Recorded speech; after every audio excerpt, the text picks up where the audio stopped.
So thanks a lot for joining this session that is jointly organized by the EU Covenant of Mayard and two live projects, ENEFIRST Plus and Prospect Cube. And today we will deal with sustainable energy and climate action plans, SECAP, and how energy efficiency first can be integrated in the process of SECAPs. And for that, I'm very pleased to have with us this morning Andrea Carosi, representing the EU Covenant of Mayors office and leading the initiative for Italy. Patrizia, Pistochini, and Fabio Cignini from ENEA, who are also partners of ENEFIRST Plus, and Vlasta Kremlj from ENERGAP, regional agency in Slovenia, and also partner in Prospect Cube. I will start with a short introduction of the energy efficiency first principle and the ENEFIRST Plus project.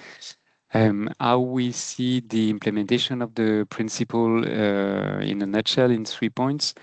You can see it in 3 steps. The first one is how the discussion is framed when we deal with either energy planning, deciding about an investment that is related to energy, or designing also a program, for example, for a renovation program. And here the point is to see whether, when you consider the energy efficiency first principle at this stage, is to see whether demand side resources are considered on a systematic basis. And here demand side resources mean energy efficiency and demand side flexibility. So not only energy efficiency, but also demand response, for example. The second point is how the different options on the table are assessed or compared. So here that's whether demand side resources are assessed and valued on a fair basis, especially compared to a supply side investment that could be investing in renewable, investing in the gas network or any other type of energy networks. And the fair basis mean mostly considering multiple impacts, so not only the direct energy cost, but also other aspects that can be impact on health, that can be impact on competitiveness, employment, and other. And also taking a long-term perspective, so not only the 2, 3, 5 next years, but usually at least 10 years or more, especially having in mind the long-term objective of carbon neutrality by 2050. And the last point is how the decision is made and justified, and that's probably one of the main points we will discuss this morning. How options are ranked, selected, or prioritized, and here having the energy efficiency first principle in mind, mean considering whether demand side resources can be prioritized when relevant, which means that energy efficiency first does not mean necessarily prioritizing energy efficiency all the time. It's prioritizing it when it's shown to be more relevant, more cost effective in a given context. So here in the municipal context, for example. About ENEFIRST Plus, the objective of the project, that's to provide public authorities and stakeholders with technical support, with resources. And we do that especially by developing pilot cases. So there are 2 pilot cases in each of the 4 partner countries. I will give a quick overview later on. And that's what let's say we provide. And we are also happy to exchange and to get feedback from as many stakeholders as possible. And that's one of the objectives of the meeting today, to share experiences between peers, so in that case, between municipalities. You can find all what we do on the platform of the project. That's a short URL, easy to remember, eefirst.eu. And there in the section resources, you can find all the proceedings of the workshop. So typically the recordings of this morning will be available there. And you can also find the different resources we have developed, including the pilot case from Italy about SECAPs that will be presented later on by Patrizia and Fabio. Here is the overview of the first pilot cases that were done during the first half of the project about transmission grid planning in Croatia, heating and cooling plan in Greece, SECAPs in Italy, and demand response among small end users in Poland.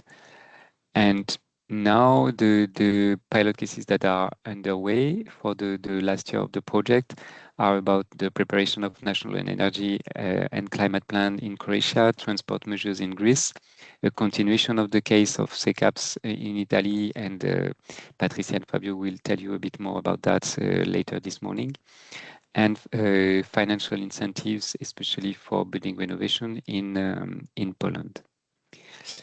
That's it for the introduction. Here you can see the team and let's say the partners. The main approach of the project, that's not to develop something parallel or let's say completely new procedures. That's really to start from stakeholder current practices and see how the energy efficiency first principle can help to improve or enhance these practices. So that was it for the short introduction. You can, before we start with the presentation, we want to know just a few things about you, especially to see how you are related to SECAPs and the principle. So I check the results in the chat. So I see that most of you have done research or have been involved in the preparation of SECAPs, and some of you are already quite familiar with the principle. Some others are less, so we have a mixed group, and we will try to take that into account when we make the presentation and explain what we do. With that, I'm happy to give the floor to Andrea Carosi, who will tell us more about the possible link between the energy efficiency first principle and SECAPs. Andrea, the floor is yours. Yeah, thank you. Thank you, Jean-Sébastien, and everybody for the invitation. Happy to be here. I tried to share...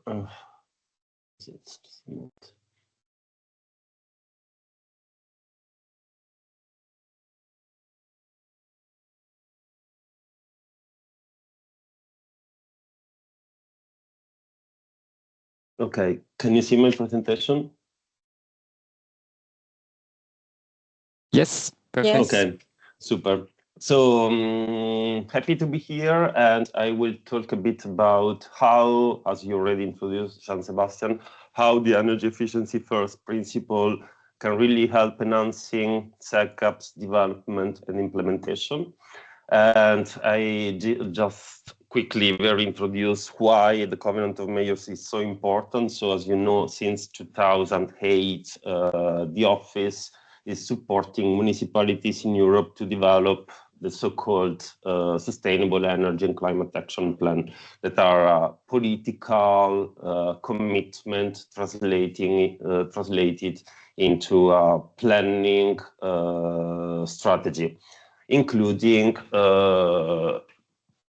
during the years, we included the three main pillars of adaptation, mitigation, and energy poverty that represent the three most crucial topics, I would say, for municipalities engaged in climate and energy action. So this is just to say why we as Covenant of Mayors Office are here today. What are we doing?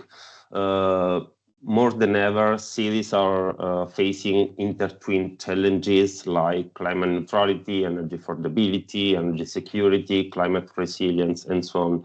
So it's clear how they are at the center of energy transition and transition also towards resilient areas, etc. And as Covenant of Mayors Office, we are here just to try to empower them towards this climate neutral, resilient, and inclusive journey. What we ask cities is to provide the SECAP, the action plan, so identifying specific vulnerabilities and associated measures. Energy efficiency first principle can really come here to help municipalities to really plan in a comprehensive way both the strategy and the action plan of the SECAP. So just considering what you see here on the screen, just in a comprehensive way, and not like separated components spread it out between different departments into the municipality, etc. We have a changing context today for municipalities. So today, more than ever, they face with rising energy costs, electrification of transport and heating, growing electricity demand, limited public but also private budget, and increasing climate risks. So that's why we really see that we need to shift from a traditional planning approach, like what energy supply do we need, to a more strategic planning approach. How can we reduce energy needs before expanding supply? And the energy efficiency first principle can really help the shift from traditional planning to the strategic one.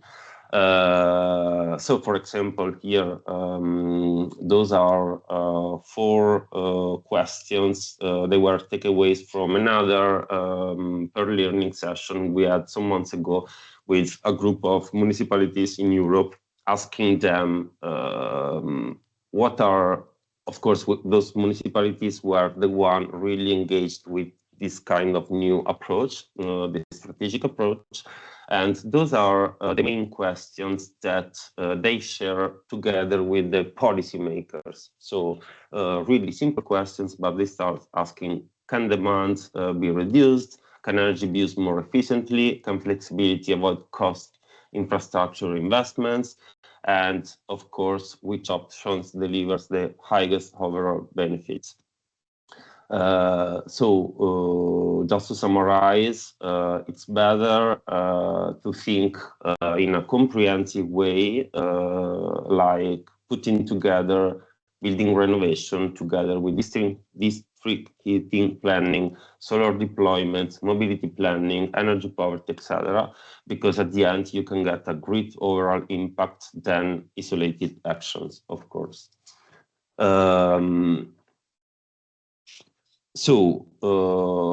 Here again, energy efficiency first for better decision-making, integrated planning, and maximization of societal benefits as well. The principle, the energy efficiency first principle, in our point of view, can be integrated throughout the whole SECAP cycle, and it can be it can really strengthen every stage of the SECAP. So, but from the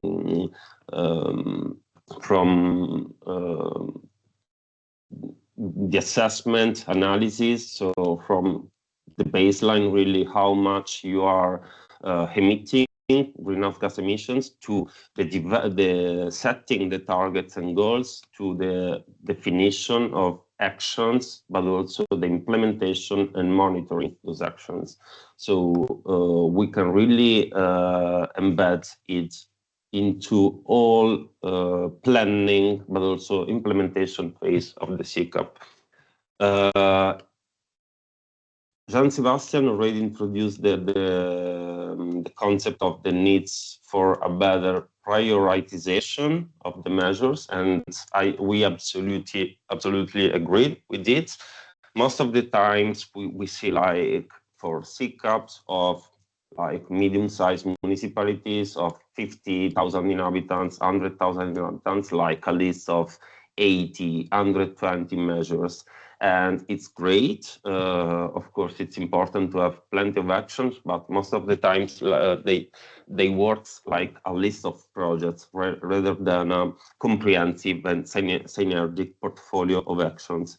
So energy efficiency first, also from this point of view, from the prioritization of actions, helps answer which actions deliver the highest energy savings. So it really helps to understand, okay, I should focus more on those 5 actions on a total of 50, 100, rather than spreading out my efforts everywhere, can help answer which reduce future infrastructure needs, for example, which create more social benefits than other, or which improve resilience, etc., etc.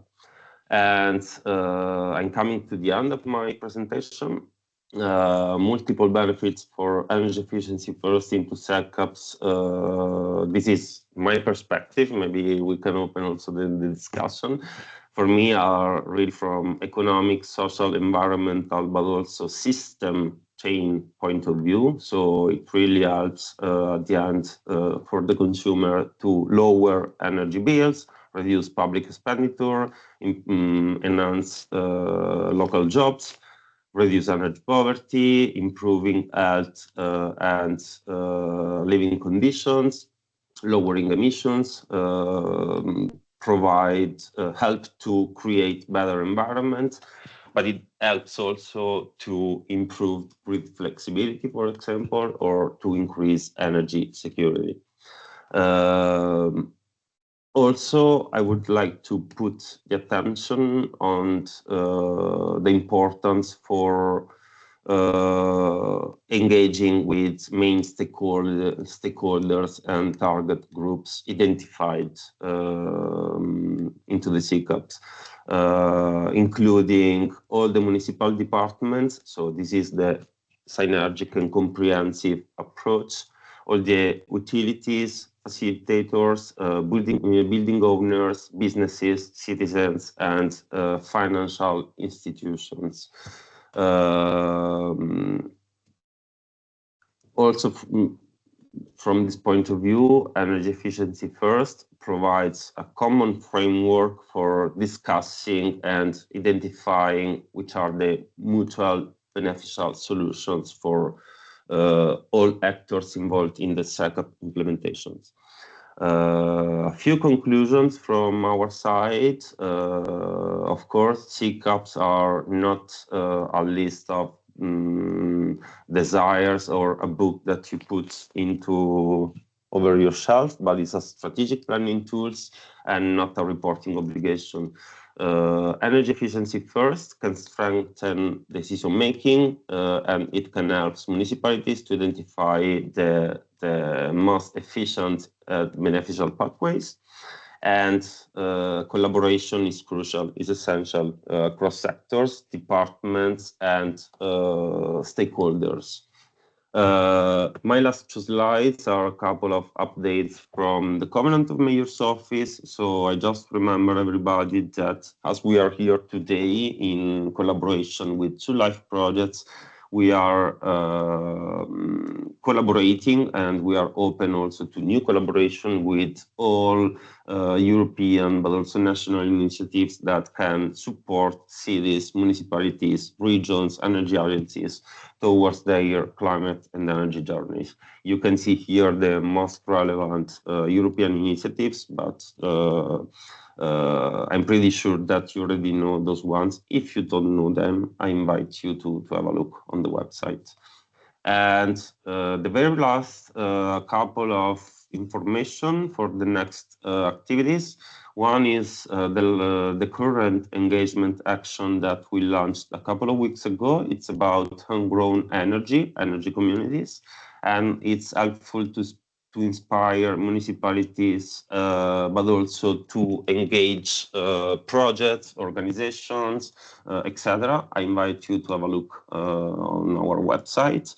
And I just inform you that the date for the Covenant of Mayors ceremony in Brussels is out. It will be on 15 October. So if you're interested, also invite you to have a look on our website.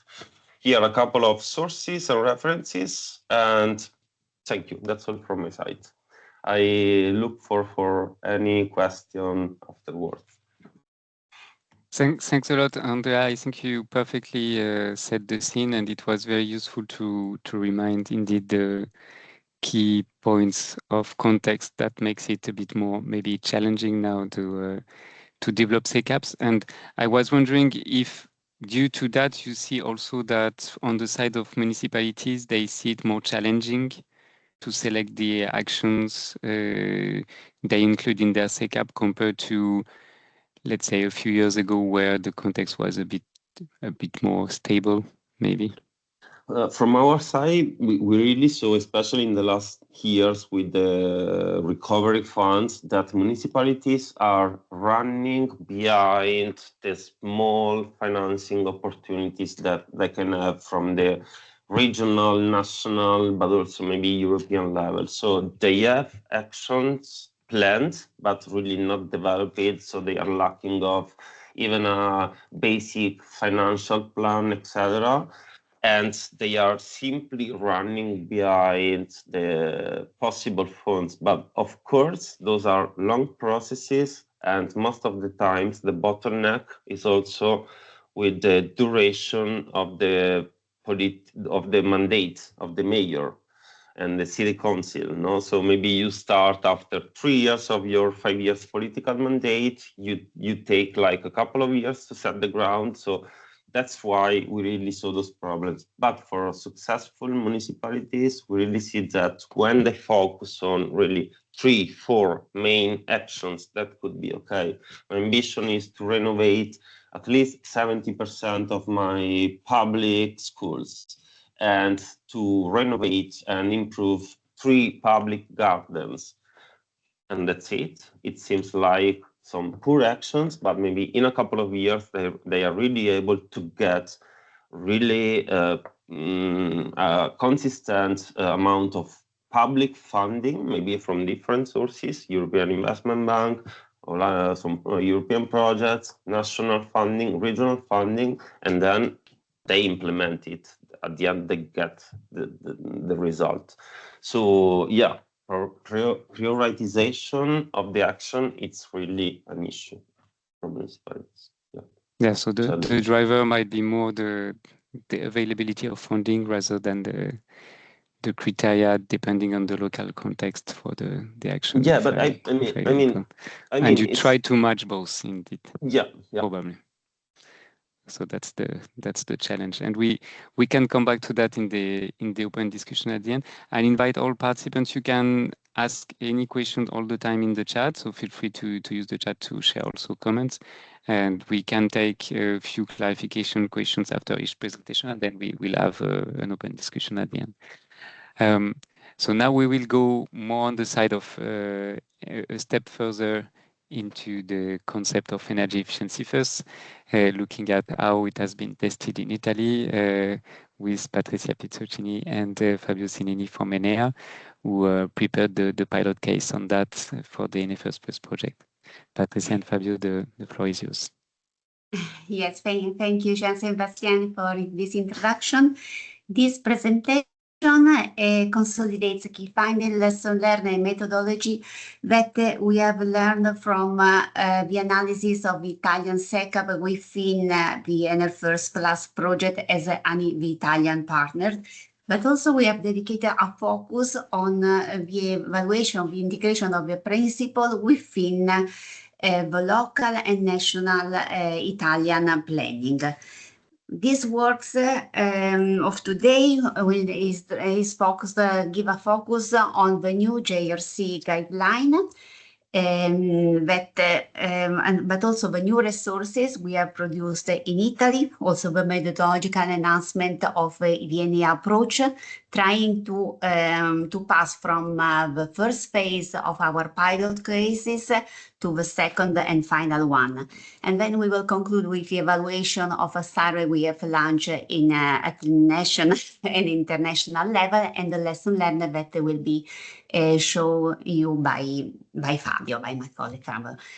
Fabio and I, we have been working within the energy efficiency department. It is one of the 4 departments in which ENEA, an Italian research body, is divided.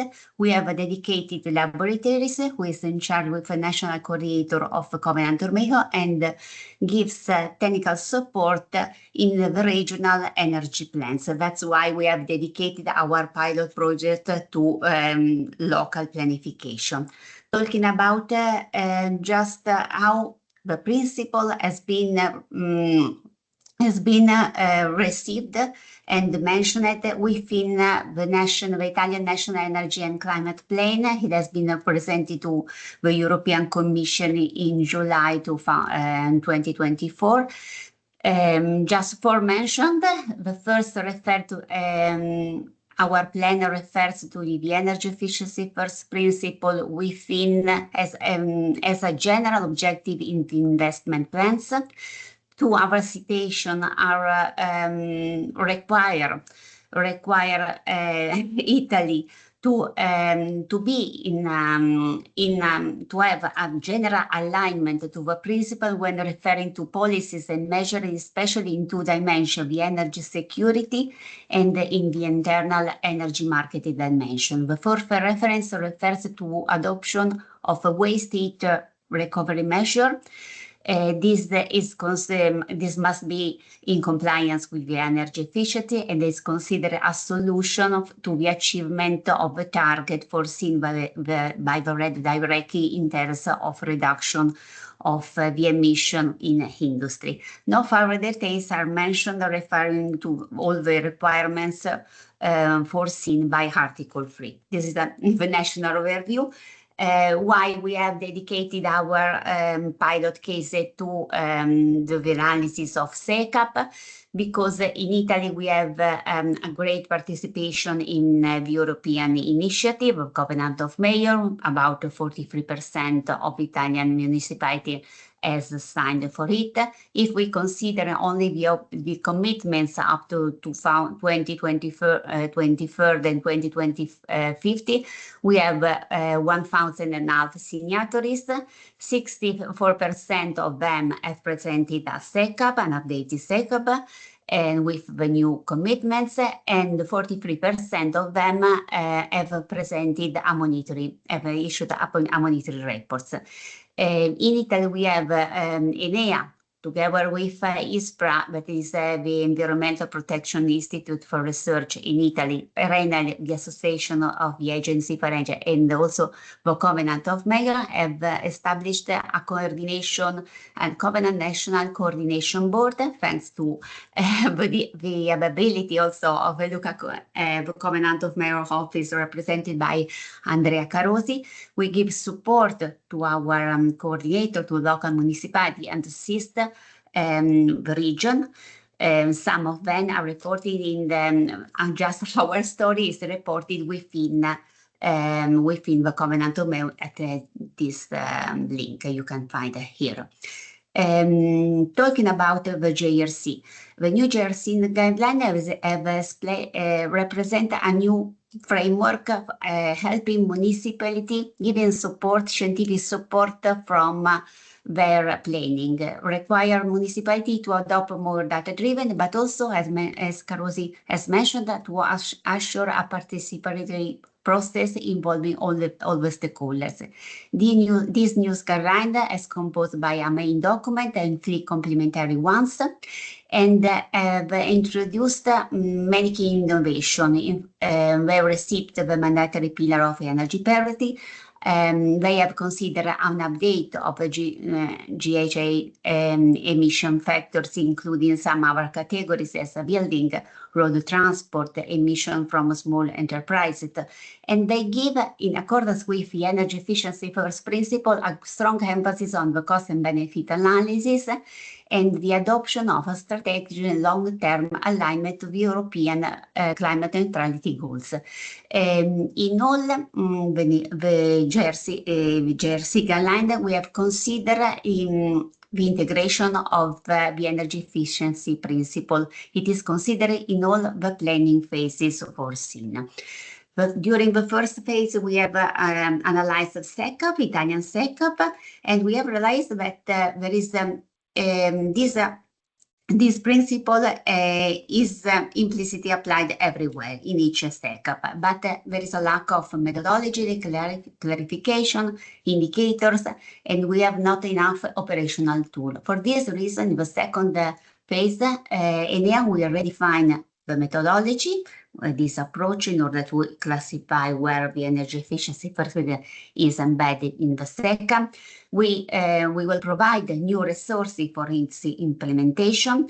We will enhance a new system for monitoring it and affect a specific focus dedicated to the energy poverty. And finally, we will give support, a systematic support, in order to identify new good practice in order to be as a replicable one. This integrated approach has the aim to promote the quality of the SECAP and accelerate the progress for carbon neutrality. This is the procedures. We have the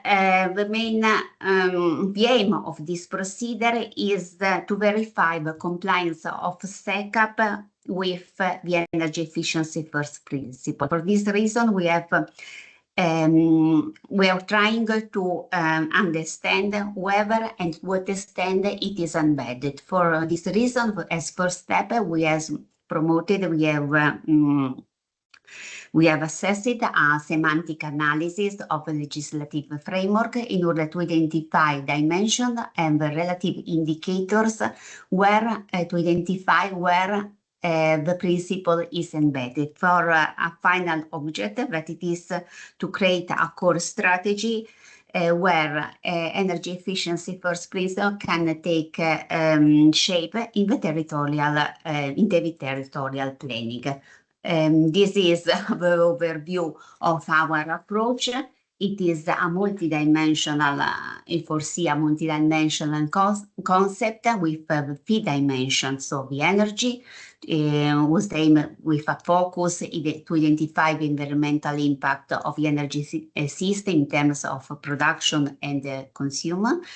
The social dimension as a focus on energy poverty. The regulatory framework aims to the reduction of bureaucratic barriers, sensibilization in terms of, as we mentioned before, we have to raise awareness and engagement within the energy efficiency issue. And then the financial dimension, whose aim is to evaluate the economic sustainability of the proposed action. This is an holistic assessment that considers all the five dimensions. A good practice must, an action of the SECAP consider good practice must indicate the financial component, so in accordance to the CBA, and includes at least one of the remaining dimension. So for each action, we have to identify how it is realize it, the impact, not only the direct impact, the direct benefit, but also the action implementation, the co-benefit, and the trade-offs, so the indirect and positive and negative effect. This identification is also reported in the complementary documents of the JRC guidelines. We have realized also an event in Palermo and tried to involve stakeholders. In this case, it is located in the Sicily region. Key stakeholder have been the region Sicily, in which this region has asked ENEA to realize a specific platform, a SECAP platform. We have promoted good practice, and we have organized a dedicated roundtable. These are the results of the during the roundtable, the participants have been asked to share, to explain the barriers for implementation. These are technical, institutional, regulatory, and social dimension, but also to promote some solutions. So all of them converge, all the results converge on the necessity to enhance the multi-level governance, to provide better data, but also the need of some capacity building and a more effective communication and engagement. This is a result, 50% participating in it. It was an hybrid event, and we have been very, very happy to organize this national event that has been well welcome by the participant. Now I will give the floor to Fabio. He will present to you the result of the survey we have launched within this project during the last 2 months. Thanks, Patrizia. I am happy to join. So we submit this survey to our channel and on the PAES platform. It is an Italian platform made for support municipality in their SECAP evaluation, the Bay evaluation, and other simulation for this purpose. So we asked them if they have considered the CBA or MCA cost-benefit analysis and multi-criteria analysis for evaluate the SECAP and evaluate the action within the SECAP. So their answers are only 20% of them use those tools, and we asked them if they know about the ENEFIRST concept. Many of them know very well, the 64%, and we ask also if they consider this principle within the SECAP itself, and only the 8% of them have considered it, with at least a 50% people that partially consider. That means they consider the principle in only a few actions, probably the energetic ones, while in a SECAP can be several actions, some from the social, some other from the financial, and other pillars, as my colleagues described. So, Patrizia, we can move forward to the next. Then we ask them where the ENEFIRST principle could be integrated, in which phase about the SECAP. So they suggest the action selection process as the main one, then the context analysis on the local needs. As we know, as all of us know very well, is that each municipality has territorial issues that are related to the environment, to the impact, to the problems specifically located on their territory. So other things can be the monitoring of SECAP and the evaluation, the economic evaluation. So we asked them also about the application in by sector in the SECAP, and they suggest the public buildings and private buildings as can be the main findings about the sectors to implement the ENEFIRST. So there are other sectors can be involved, as the transport and energetic networks, but with low results. Patrizia, okay, thank you. We asked them also a few tips how to improve the integration in local plans and the possible barriers to spread the ENEFIRST concept. So they answer the guidelines are lacking, and maybe a request of further, more clear and more precise guidelines will help this enhancement of the ENEFIRST principle. The learning campaign and the diffusion and the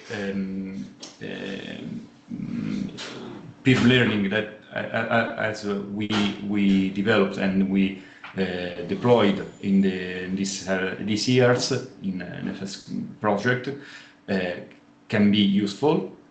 They suggest that data and elaboration about the numbers of each territory can be an issue to improve the ENEFIRST concept. So there are the necessity about the open data diffusion and evaluation, as for example, public tools for simulation, for good practices, for cost-benefit analysis, or other tools related to the SECAP itself. The other barriers can be related to the local economic constraint or for local government priorities, or difficulty in the evaluation of the benefits that can be social. For example, the social benefits are very difficult to evaluate, so they ask us to explain, to provide some tools to help them. Patrizia, we can change. So what we learned about our experience in Italian and SECAP. As we said several times, SECAP has a natural context for the energy efficiency and for the energy efficiency first concept. So many SECAP we analyzed and many feedback that we received from our experimentation and from the workshops and so on suggest us that the SECAP also consider the ENEFIRST concept, because many of the action, for example, about a SECAP can evaluate, for example, to not to spend energy and to evaluate how the energy efficiency could improve the situation instead of install new production system, for example. The multi-level governance and the stakeholder involvement are the key to achieve the high impact results, for example, because many improvements, many actions could involve, for example, the networks, electricity, or for energy system. There are many actors that should be involved in each action, from the local ones to the higher level as the regional or national ones. That may can be those people, those stakeholders can be involved also for the funding part. There are data limitation. This is also a problem across all the plants, all the energy plants, and to overcome this, maybe a local stakeholder involvement or transparent process can enhance this and can bridge the gap through this data limitation.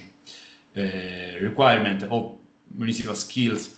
This is another lesson learned, because many municipalities that when we talk with the municipality, many of them ask for learning process and tools to solve the issue about the skills, because many people involved in the process are not so aware about the energy process and energy evaluation and the calculation itself in the BEI process, for example. Simple tools maybe can bridge the gap through this analysis, for example. Patrizia? Okay, this is my last one. Thank you for your attention. Thanks a lot, Fabio and Patrizia. One point I take from your presentation that was also raised by Andrea earlier, that's the fact that energy efficiency first principle, but more generally, if we want to improve the selection of the actions and their implementation, that requires a lot of coordination between the different units within the municipality and also stakeholder engagement. I think that's also a very important message, that it's not only about assessment, technical and economical assessment. That's also about putting the people all together around the table and learn from each other. And you also mentioned data, and I think that's also part of the next presentation by Vlasta. So I'm very happy to welcome Vlasta Kremlj from Director of ENERGAP, the Regional Energy Agency in Slovenia, who will share experience from at least 2 projects, I think, Prospect Cube and Escalate, and probably more, making also the link between SECAPs and locality and cooling plants. Vlasta, the floor is yours. Yeah, thank you very much. I hope you see my presentation. Just to say, So yes, today I will tell you just shortly some of our experience with how to use the data and how important the data is within preparing the SECAP or also local and heating and cooling plans. So as mentioned, I'm coming from Energy and Climate Agency of Podravia, where we work already since 2006, and we are covering the region, about 10% of the Slovene population and 10% of the area. And yes, we are already for these 20 years motivator, facilitator, and one-stop shop for energy and climate projects. It includes, of course, planning and implementing and monitoring the results of the implementation for energy and climate strategies. So today I will tell you a little bit of the ideas in the municipality of Maribor. This is the second biggest city in Slovenia, altogether 120,000 inhabitants, 52,000 households, more than 20,000 buildings, so that you have a little bit of the idea how the urban and the city look like. And already in 2008, Maribor has prepared vision and strategy to be energy efficient and climate neutral or climate friendly city. And then again in 2021, there was a prepared new strategy where the city said, yes, we would like to be climate neutral and resilient city until 2045. So it means, of course, the set of the actions and activities within the SECAP. So, of course, firstly, energy efficiency first, everywhere in all actions, try to reduce and be efficient, and then use renewables, sustainable mobility, natural-based solutions, circular economy. All these activities are set in, I think, around 62 activities in actions. And yes, all these actions were prepared, planned, prioritized, and now monitored through the different data. All is based on the data. So we have, if we look firstly in the sectors, we talk about the data about the buildings, in industrial and services, also in traffic. We looked firstly at the energy use and then also in the production, of course. We have looked in some historical data where there are, but we also monitor what is going on today. And we are preparing the future scenarios based on the data. So if we look now, where are these data coming from or which data are related? Of course, we have a lot of energy bookkeeping in different buildings on the different platforms. We use a lot of the statistical office data, different about maybe demographic data, spatial data, climate data. Then we use the data from energy audits, from energy production and supply companies, for the buildings managers, from the owners. We use different like Copernicus database, even some modern spatial platforms. Of course, we use also artificial intelligence. So we try to get as much data as possible to all these different fields. And of course, we look also what are the plans for the new buildings, for the renovation. So we already for 20 years look in all potential data It may seem that this really can take a lot of time. Yes, it's true. But if you do this continuously, you will see that there is really a lot of data. So I will show now you some of our database. So we are following for more than 10 years, use the electricity for example, street lighting. We use the electricity and heat from the energy bookkeeping from the different buildings. Then we look also in the emission, calculated emission from different energy sources. We try to put together and analyze this data for different purposes. And for example, here on the bottom of the presentation in this brown, you will see how we follow the use of the heating oil in public buildings. To follow if there are other sources than the fossil fuels in the public buildings. There are also some more examples. For example, here you have how we follow the use of the heating oil in all big heating rooms in the city. We have still around 20 altogether 25 big heating rooms that they heat the multi-apartments building. And we follow how much energy they use, and we follow how much still they use the fossil fuels.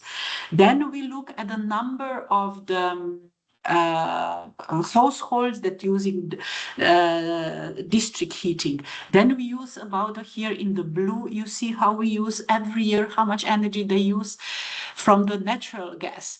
And then here in the squares, we also look at the public transport, buses, which sort of the energy they use. We also look in the production from yesterday and today. We always look how the different electricity is produced. For example, here you see that we have a lot from the renewable energy sources, that we have still use the heating oil, that we have some parts of the natural gas.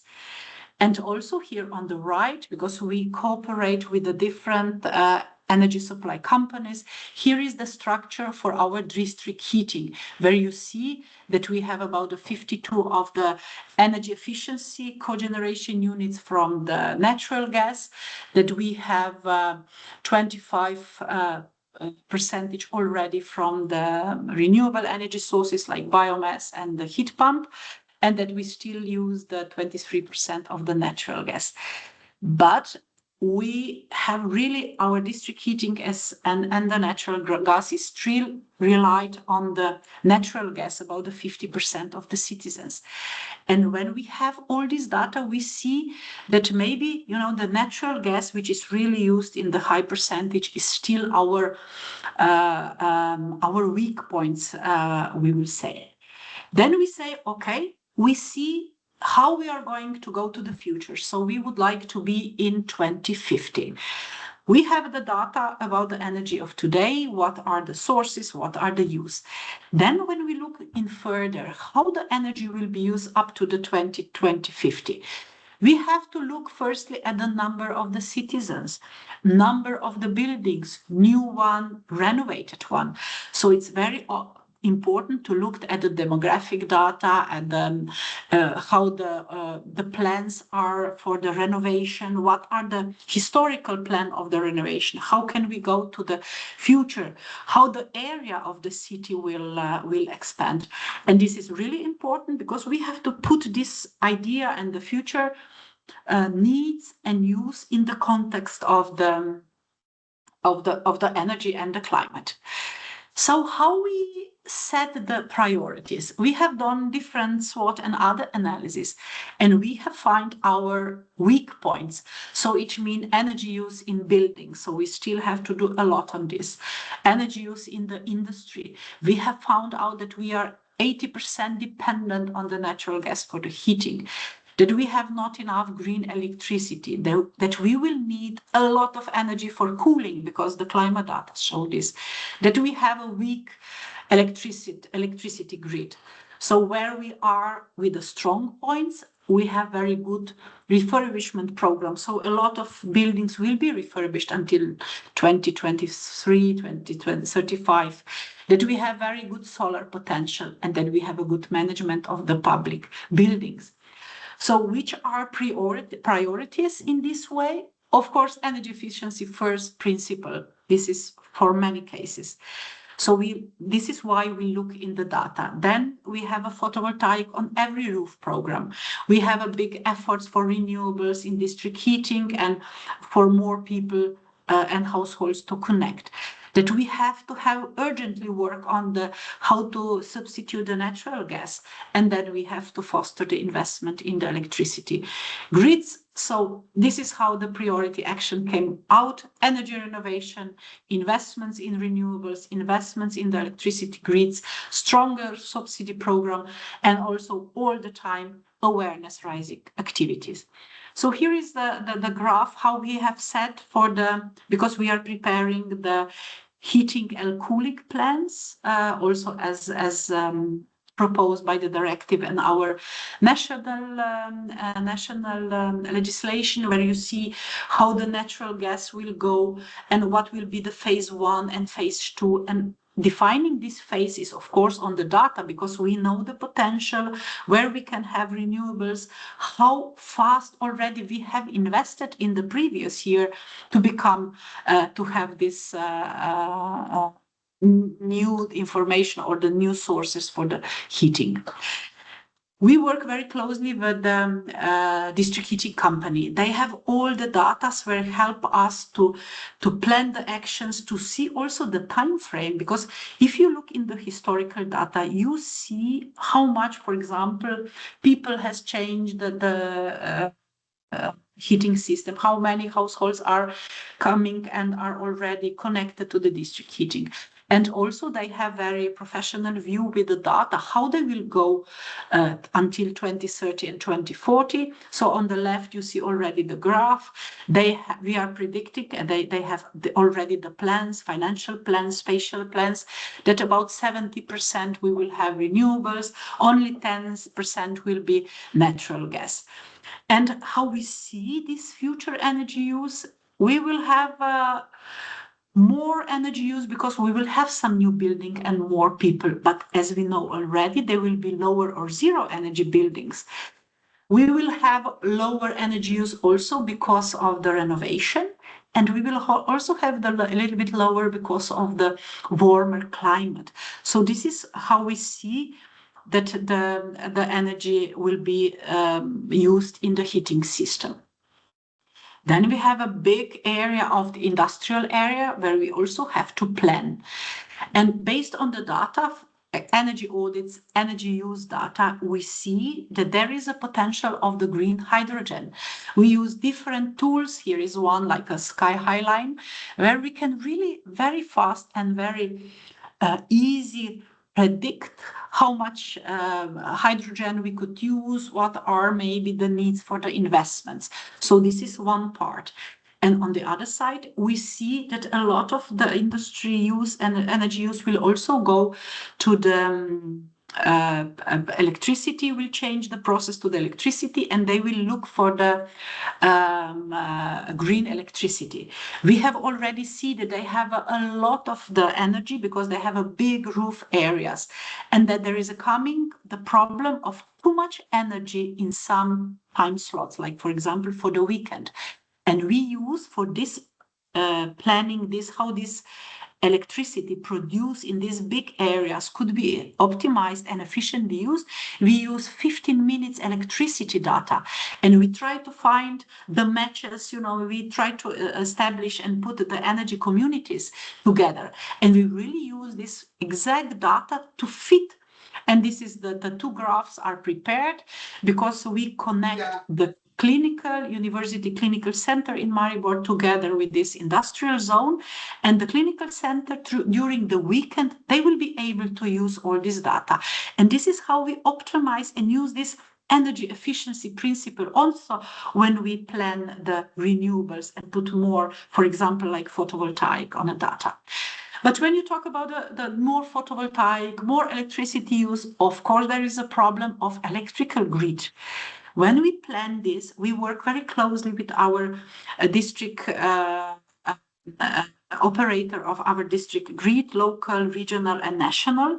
And we try to find where already they see the weak points, how they are planning to do the renovation and upgrading of the grids, because this is very important. If we plan more people in some area, more photovoltaic, more heat pumps, we have to have exact data. How is the electricity grids there? What are the plans? What are already the weak points there? So here you see how we have divided the area spatially and also by the data, where we see the northern area where we have a already old city center. There will be not big developments, and then you have for example, area 3 here in the southeast area where there is really new people coming, so we still need a lot of the electricity, and we put these plans together to see where are the priorities to act, where we can still wait a little bit and when we can. And all these decisions are based on this exact data. And also we see that there will be big need for the cooling. So we will going down in the heating needs for the energy for the heating, but we are going up with the electricity for the cooling. And you see, we plan that there will be, 5 times more heat strokes and heat problems or the heat waves in the future. And so here you see on the right heat map for the Maribor, where we have used the Copernicus data, satellite data, where are the heat islands, what is the temperature on the surface. And from this, we can see, okay, here in the southwest of the city, there are really big heat islands. So the needs for the investments in these parts is the biggest, for the cooling units, for the grids, and for other issues that will be related. So, and we also see how this will be developed in 2030 and 2040. Also, when we do, for example, this is the case, how we decide which building is in the priority for the renovation. So we use the indicators. This is the specific energy use per square meter. And here you see on the left, these are the data for all the kindergartens in the city. And with the orange, you see what was the data in 2070, and then with the green, you see in 2025. And you see that we are going really down.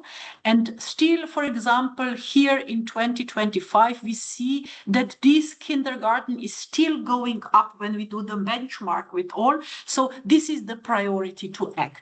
And for example, this one is already renovated, really a low energy use, and this can be left a little bit behind. So this is the kindergarten. On the right side, you have the benchmarking between the schools and kindergartens. On the left, we have all together the average specific energy use per all schools in the city, how they go with the years, starting with, I think here is 2010, and then down to the 25. And we see that we are with the schools, we are going quite well down, but still kindergartens are priorities. So when the city should decide or have to decide where to put, for example, 3 million euros, we can see on the data that if we put in the kindergartens, we will have bigger effects, we will save more energy. And this is how, for each specific sector, for the specific use, we do the prioritization. This is also how we use the, for example, leader data. When we talk about the program of the photovoltaic on the every roofs, we looked in the leader data, where are the most appropriate roofs, how are the shades, which are oriented towards the south, towards the north.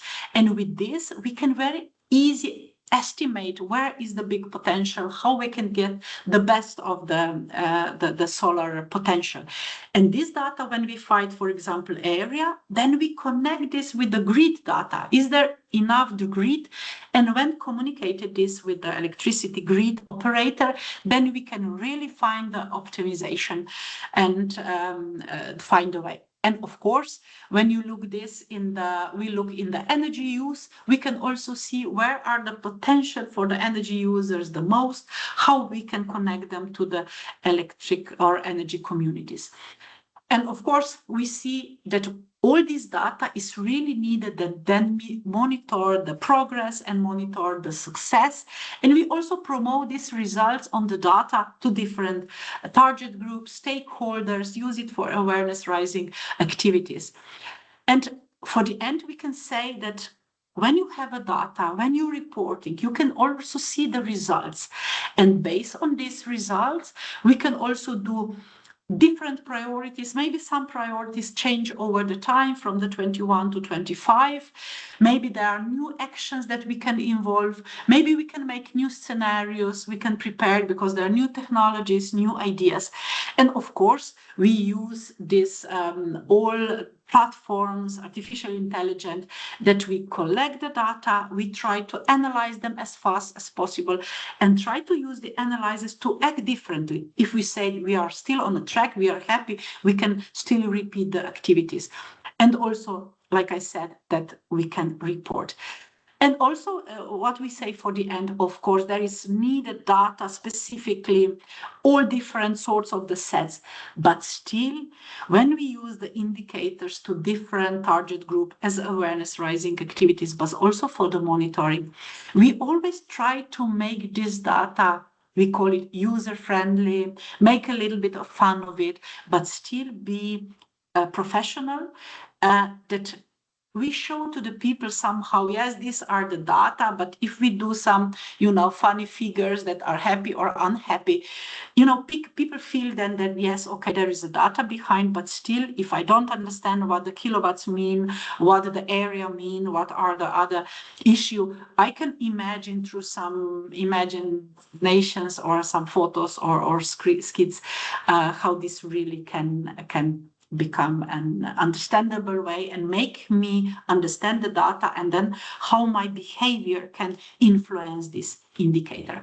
So this is all from my side, and thank you for your attention. Thanks a lot, Vlasta. I think that was excellent, and that's always great to finish with some positive messages, especially in this current difficult context. And yeah, we see that things are evolving really nicely in Maribor, and I've noted a lot of points, but I see we are a bit behind. So if any of the participants you want to ask questions, share your experience, please put your camera on, raise your hand, or speak directly. Otherwise, I can continue. So feel free to interrupt me. The main message I will take from your presentation, Vlasta, is you showed very well that the prioritization process is not a one-shot, that it's something that should be done on an ongoing basis, in a continuous basis, and that's where you put very nicely the data at the heart of the process, and how monitoring is important to constantly identify where actions should be done in priority. And the next maybe point I take is also connected to what was presented before, the importance of coordinating with all the stakeholders and so on, and especially with network operators. That was very clear in your presentation, that was clear for district heating and also for the electricity network. I think that's very, very important points indeed. I think, okay, don't be shy if any of the participants want to speak or ask questions. I see one. Yes, please introduce yourself and share your views or questions or comments. Well, I just only wanted to turn on the camera for a while, but anyway, I find this topic very interesting regarding the energy efficiency first. We also see that it's a good argument when you need to talk to politicians to get their support, and they are not the ones environmental friendly. So in this, I find it as useful, and I like the tips on how to talk about the priorities. And also I like in the Slovenian presentation the point that they also look for the future expansion of the cities. I'm not sure if this is really put into practice here in Czech Republic, where I'm from. Sorry for not introducing myself, but I by now I heard like vice versa, like the municipalities, they have their they are looking into SECAP when updating their future city development plan. So I think both views are very important, and thank you for making this point. No, thanks for your intervention. Any questions you want to ask to the speakers, or that was just to share your views? Okay, no, that's very clear, and thanks for joining. Maybe just before we conclude, Vlasta, I may have a quick question. You showed very well the expected growth of cooling demand. And we know it's let's say, for example, we know that we can reduce the space heating demand and that it will help to increase the share of renewables because it makes easier, for example, to use low heat temperature in district heating, that kind of thing. Cooling is a bit more challenging, let's say, to see, even if you use sun shading, etc. At the end, as you have shown very well, due to the expected changes in climate by 2050, that's very difficult to avoid space cooling. And once you have it, okay, you use it. So how do you see that? So as you know, we still see that we will renovate the building, we will have a zero emission, the best shading. But because the heat waves are longer, we have a problem also during the night. So after 3 days, of course, the good isolated building is still resistant to the heat. But after a week, you know, all this heat is coming in and there will be really a need for cooling. We also have a lot of these tropical nights, especially the southern part of the Europe, but also in the middle of the Europe. So even, you know, this passive cooling, like we had opened the window during the night, this will not solve the issue, especially for the vulnerable groups like elderly. And we know that Europe is aging, you know, young children, pregnant, health issue, disabled. We have a big people, a lot of, and there will be a problem. We have also looked in the organizational measure, but in 2040, there will be really a big need for the cooling. I think there will be in some areas really difficult to live without active cooling.